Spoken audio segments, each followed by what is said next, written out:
Welcome back inside the Now Morning Show. It's just about 6 minutes before 7 o'clock. I hope you had your coffee, and if you're heading down the road and coming down the highway, just be careful because there's lots of traffic due to protests happening on the beatum. So just be aware, be careful, and it's happening across the highway, the main road, and the bus route. So my advice is stay home and watch your Now Morning Show. This morning, I want to celebrate one of our very own who's been selected to represent us in the 9th Beijing International Art Exhibition. Good morning to you, Tavanal Wells. Hi, good morning. How are you doing this morning? I am so happy to be here. Welcome to the Now Morning Show.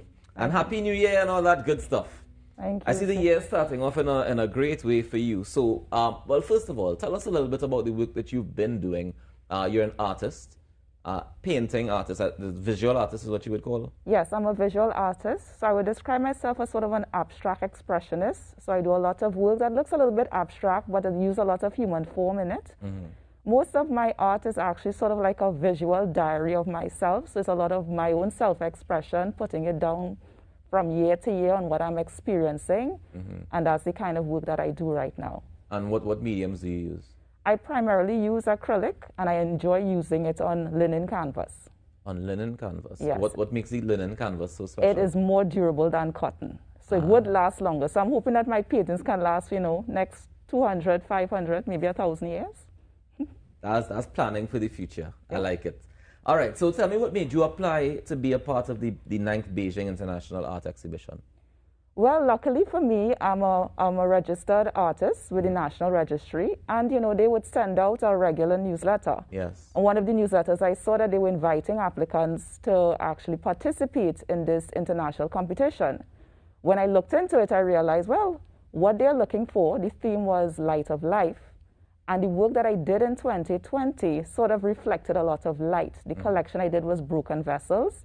And I was able to select from that collection one piece called Torch and able to sort of mesh it with what they were looking for the competition. Okay. Fortunately for me, I was in fact selected, so I was really happy to know that my work has been accepted internationally. Well, what does it mean to be accepted into this art exhibition? For me, it's still a very surreal experience, but it is what you can get international exposure. Right.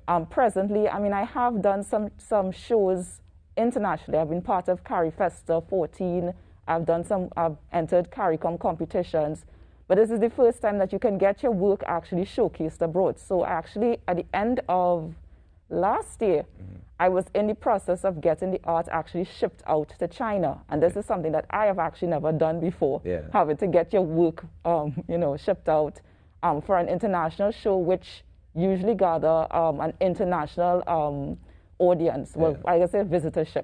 So was it a difficult process? This is the first time you're doing it, and I've never even thought about how people get their art to different places. Well, it was a learning process. It was not difficult. Right. I met the right people. The other person who was selected, Janelle Lewis, she helped me. We helped each other along the way in getting it done. I think Women in Art also helped. They gave us advice on how to get the insurance for the art, and who to talk to get it packaged. So it was a learning process, but we were able to figure it out. So how does it work? You guys send the artwork up and they showcase it in a exhibition of some sort? Yes. So it would be it is the ninth biennial, Beijing biennial, and it will be exhibited at the same time as the Beijing Winter Olympics. Oh, okay. Right. Okay. So persons who are visiting for the Winter Olympics, they will also have an opportunity to view the art in the Chinese museum. Okay, nice. So I'm always curious, people always talk about art as this purest, as a purest expression, right? And things like competition, they tend to say, well, art shouldn't be in competition and stuff like that. Well, obviously you don't feel that way since you entered that for a chance to get your work featured in it. But how has the reaction been since you entered, you're a part of a competition? Is it competing art? I wouldn't say much of competing. What they basically did was they asked you to fit the theme. So most of the time is when you've created art that actually sort of has that synergy with what they are looking for. In that case, I guess, work will vary, and some persons may have pieces that better embody what they're looking for. The theme that they're looking for. Yes. Right. So in some cases, I may enter some competitions. I'm very selective in which competitions I enter. Right. It has to actually resonate with me and resonate with the kind of art that I do. So there are hundreds of thousands of competitions out there, but I select which ones that speak to what I do, as well as I can actually put forward something that would be impactful. And you wouldn't have to tailor what you do to fit the competition. That's it would correct. Align with what you do. It would align with what I'm already doing, yes. The real question, right, is because, you know, we always talk about culture and art and these creative industries, and we'll talk about the money part of it. Do you get paid for exhibitions? If you're having your own exhibition, in terms of the sales, yes, you can get paid for exhibitions. For competitions like this, to me right now, it's the indirect, the exposure part of it. The exposure, yeah, once you get that exposure on an international level, you know, my anticipation is that you will now have collectors, art collectors now reaching out to you because they actually look at the type of art that you do and they have an interest in it. So is there any room for you to go to Beijing and be able to promote your art, or does it work like that or no? Well, it would have, unfortunately, due to the pandemic. They have sort of changed the in-person symposium to a virtual symposium. Ah, okay. So I'll be part of this symposium. Unfortunately, it would not be an in-person symposium. Right. Yes. But at least it's still a part of it, which is important, I think, for getting, for being able to get your message and your point of your work across. Now, I think that we actually have an image. I'm not sure if it is the one that was submitted. Let's check it and see.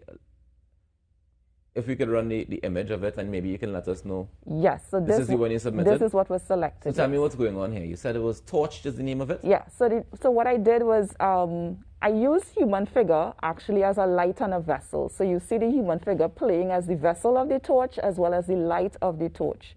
And going through that is sort of the symbolism for me in that year was actually experiencing, you know, going towards certain perspectives, certain philosophies, and then recognizing that they may not be the best, and I actually have to be able to become more discerning to overcome certain obstacles that was happening in 2020 for me. Yes. How did the pandemic impact on you as an artist? Well, to some extent, I was unable to have an actual in-person exhibition for this collection. Right. So I actually had a virtual exhibition. So that was one of the ways in which it impacted. How did that work? Virtual exhibition? How I worked with the East Yard Art Gallery, and they put up a virtual exhibition onto their website so that we would send around the link to various persons, and they would click on the link and they'd be able to view the paintings, look at it close up, and that was the virtual experience.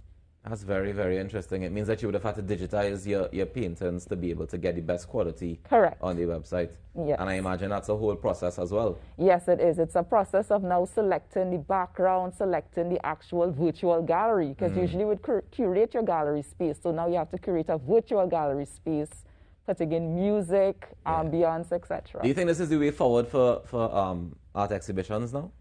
It may be, but I think that we should also consider a hybrid. Right. So there are some persons who would not be able to come to your actual exhibition and they would appreciate the virtual, but there are also persons who enjoy the socialization at the actual exhibitions. Certainly. Well, let me say congratulations to you on getting this piece into the 9th Beijing International Art Exhibition.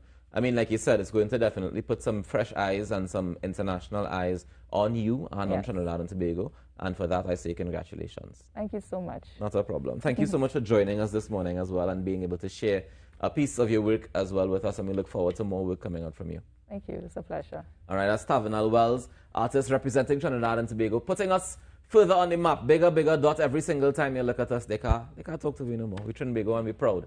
We take a quick break and we come back with more inside the Now Morning Show. Stay tuned.